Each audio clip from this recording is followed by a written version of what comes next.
परम पूज्य गुरुदेव और वंदनीय माता जी की चरणों में कोटि कोटि प्रणाम।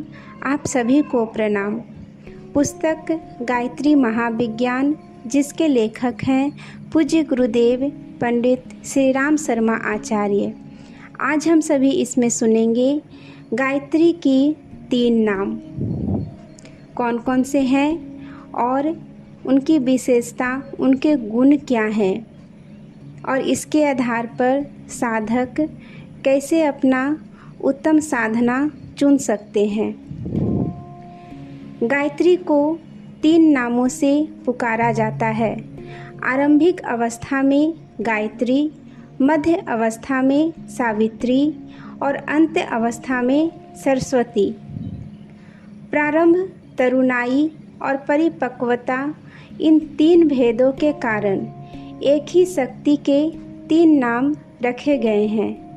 गायत्री की आभा अरुण है, सावित्री की श्वेत और सरस्वती की कृष्ण वर्ण धुंधली है। जैसे सूर्य श्वेत वर्ण है, पर प्रातः काल में उसकी आभा लाल, मध्यमा में शुभ्र और संध्या में धुंधली हो जाती है, उसी प्रकार साधना काल में साधक को अपनी स्थिति के अनुसार यह तीनों वर्ण ध्यानावस्था में परिलक्षित होते हैं। गायत्री सदा प्रणव युक्त है। उसका उच्चारण सदा ओमकार समेत होता है। यद्यपि साधारण साधना में और विवेचना में 3 ही ब्रह्मातियों का प्रयोग होता है, पर ब्रह्मा विवेचना के लिए, उपनिषद विज्ञान के लिए 7 ब्रह्मातियाँ का प्रयोग होता है। यदि सब पापों का समूह इकट्ठा हो जाए तो भी उनका नाश 7 सहस्त्र गायत्री का अभ्यास करने से हो जाता है। मोटे अक्षर अर्थ में 7 सहस्त्र 1 लाख को और अभ्यास जप को कहते हैं, परंतु इस सूत्र का सूक्ष्म रहस्य इस प्रकार है। सत कहते हैं निश्चित भाव से, सहस्त्रात्र कहते हैं सहस्त्रात्र में ब्रह्मरंध्र में गायत्री की धारणा का अभ्यास करने से पाप दूर होते हैं। निश्चित विधि से 6 चक्रों का भेदन कर ब्रह्मरंध्र तक गायत्री को पहुँचाने की विधि गायत्री महाविज्ञान के प्रथम भाग में वर्णित है।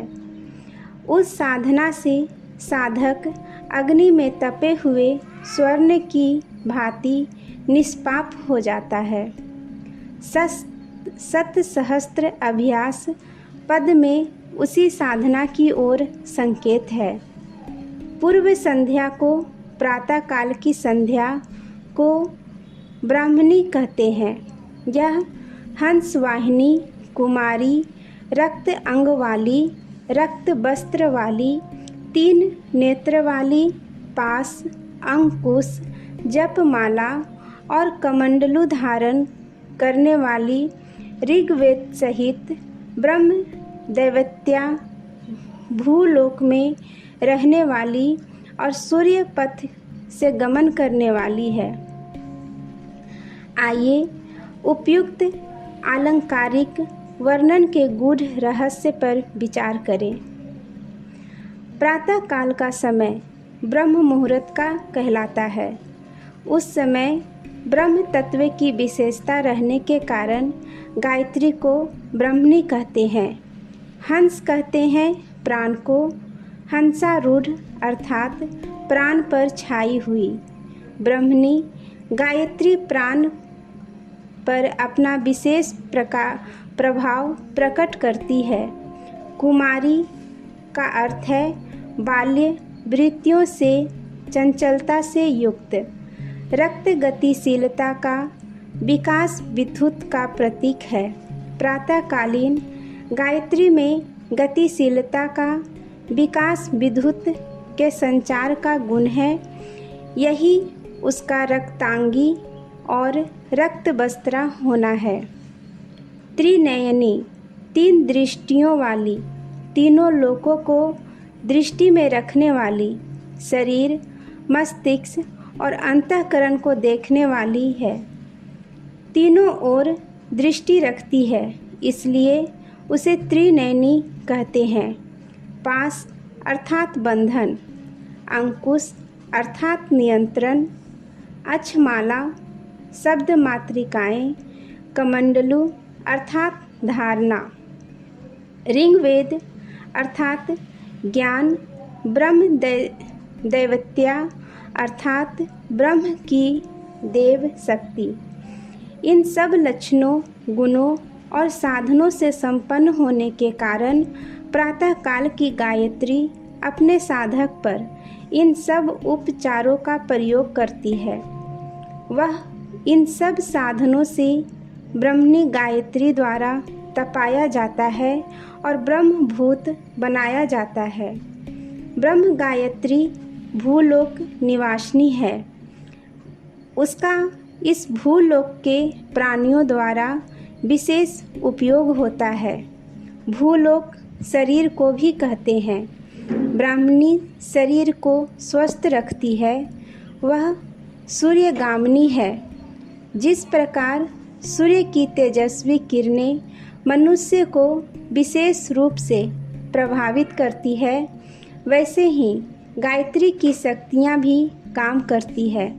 सूर्य की किरणों और प्रातः गायत्री की शक्तियों की कार्य विधि में बहुत कुछ समता है। अब मध्याह्न गायत्री के लक्षण देखिए। वह सावित्री नाम वाली युवती, श्वेतांगी, श्वेत वस्त्रा, त्रिनयना, पास अंकुश, त्रिशूल, डमरू लिए हुए है, वृषभ पर आरूढ़ है, यजुर्वेद सहित रुद्र दैवत्या भूलोक अवस्थित सूर्य पथगामिनी है। इनमें से कुछ बातें तो ब्राह्मणी के समान है। त्रिनयना, पास, अंकुश, सूर्यपथ गामिनी, इन चारों बातों की विवेचना पहले की जा चुकी है। अब शेष लक्षणों पर प्रकाश डालते हैं। युक्ति अर्थात प्रौढ़, विकसित, परिपुष्ट, स्थिर, सुदृढ़। श्वेत वस्त्र, श्वेत वर्ण अर्थात प्रकाशवती, विस्तृत, फैली हुई और आलोकमय। परिपुष्ट होकर अपनी पूर्णावस्था के तेज से झिलमिलाती हुई गायत्री को श्वेत वर्ण, श्वेत वस्त्रा कहा है। सविता सूर्य के समान तेजस्वी होने से उनका सावित्री नाम है। त्रिशूल कहते हैं तीन दुखों को, अज्ञान, अभाव और अशक्ति। इन तीनों को वह अपने हाथ में, अपनी मुट्ठी में लिए हुए है, अर्थात यह तीनों शूल उसके नियंत्रण में है। डमरू ध्वनि का, वाणी का प्रतीक है। वृषभ धर्म का प्रतीक है।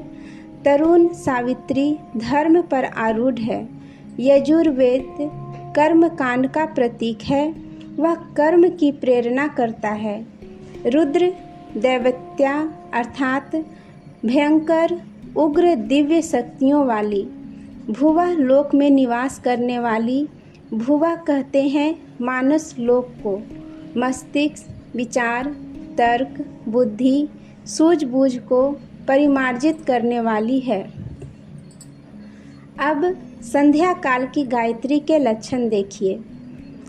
वह सावित्री के नाम वाली वृद्धा, कृष्णांगी, कृष्ण वस्त्रा, तीन नेत्र वाली, शंख, चक्र, गदा, पद्म हाथ में लिए हुए, गरुड़ पर आरूढ़, सामवेद सहित विष्णु दैवत्या, स्वः लोक निवासिनी, सूर्यपथ गामिनी है।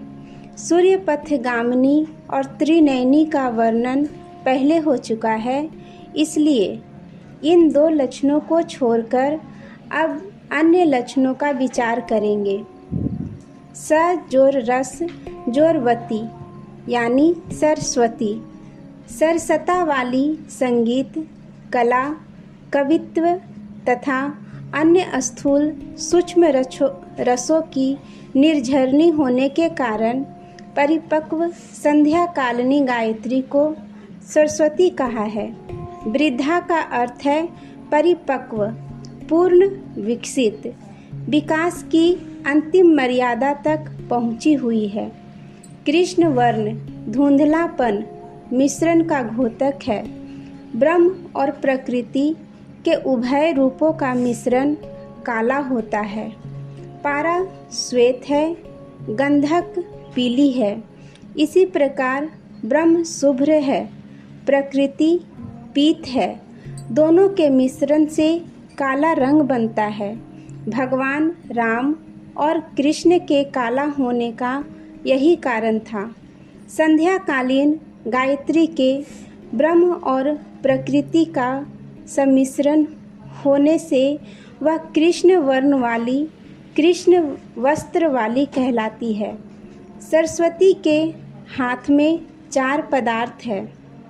शंख अर्थात वाणी, चक्र अर्थात तेज, गदा अर्थात विनाश, पद अर्थात वैभव। इन चारों शक्तियों पर सरस्वती का आधिपत्य है। गरुड़ कहते हैं क्रिया को, गतिशीलता को। सरस्वती का क्षेत्र विचार तक ही सीमित नहीं है, वरन वह क्रियाशील भी है। सामवेद संगीत का, ब्रह्म गायन का प्रतीक है। विष्णु की सेविका दिव्य शक्तियों का प्रतिनिधित्व करने के कारण वह विष्णु दैवत्या कहलाती है। स्वलोक कहते हैं हृदय को, अंतःकरण को। सरस्वती वीणा के तारों को झंकृत करती है, अंतःकरण में विवेक जागृत करती है। ऊपर ब्राह्मणी, सावित्री और सरस्वती का विवेचना किया गया है। अविकसित, विकसित और परिपुष्ट इन भेदों से 3 रूप कहे गए हैं। इनको प्रातः, मध्या, संध्या इन तीनों कालों में भी विभक्त कर दिया गया है। इन 3 भेदों में से साधक को अपने लिए जिस शक्ति की उपयोगिता दृष्टिगोचर होती हो उसे साधना के रूप में चुन लेना चाहिए। आज के लिए यहीं तक। आप सभी को धन्यवाद। जय माँ गायत्री।